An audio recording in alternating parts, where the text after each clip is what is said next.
Last week that I was a little put off by the Democrats' convention because of their lack of emphasis on their true agenda and the constant references to America being a racist country. As I said last week, I thought it was dark, it was divisive and insulting. Many Americans thought so as well. And I've been part of the planning of a lot of large-scale political events, and I'm a tough judge, and the Trump team deserves a lot of credit for pulling together a convention that was informative, that kept people interested, and was uplifting. This wasn't a convention where politicians wagged their finger saying America was the problem. This wasn't a convention where speaker after speaker consciously avoided talking about policies, issues, and solutions. On the contrary, every speech hit important issues head-on, discussing the president's accomplishments, but also a second-term agenda grounded on basic American values. And it had life to it. Just as President Trump is intent on campaigning across the country, doing interviews and meeting people, this convention mirrored the excitement that surrounds the campaign. Remember, Biden supporters are voting for him because he's not Trump. Trump supporters are more committed and they are more passionate. And I have never seen a lineup of speakers like this, and there are too many moving moments to mention. Republicans didn't lecture this week. Speaker after speaker told personal stories about how the president impacted their lives. They told stories of hope, courage, and redemption. They offered a counter-narrative to the charges against Donald Trump and against America that we have heard repeatedly from the left, that conservatives, Republicans, and the president are unfeeling, callous, and racist.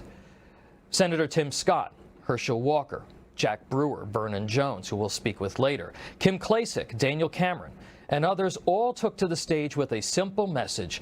I know racism, and the Republican Party and Donald Trump aren't about racism. They're about policies that lead to empowerment.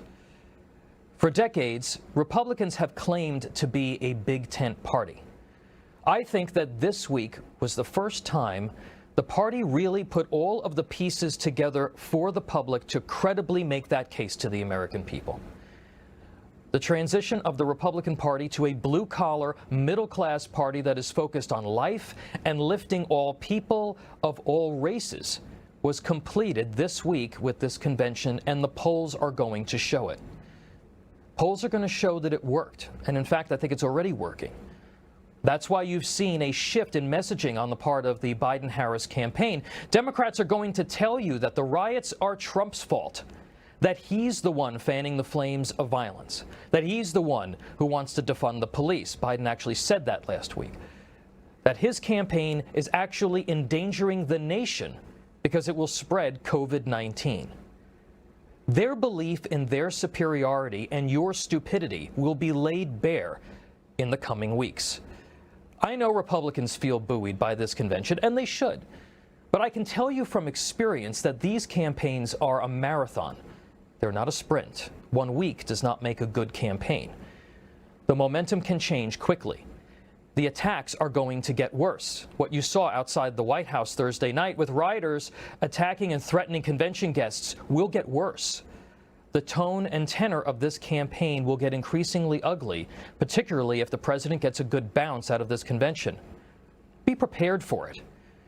Now, the president and Republicans must resist the temptation to lash out with insults and swing at pitches in the dirt, and there will be many thrown. The way to win is to keep doing what the RNC did so well this week, giving Americans the facts, the real contrasts, and an uplifting, positive message about freedom. That's what wins independent voters. That's what convinces the remaining conservative Democrats to abandon the party that has abandoned them. That's what ensures we come together and marginalize ideas and attitudes that are truly destructive to our way of life and to the American bond that has long been the source of our strength. As has been said, good politics is about addition and multiplication, not division and subtraction.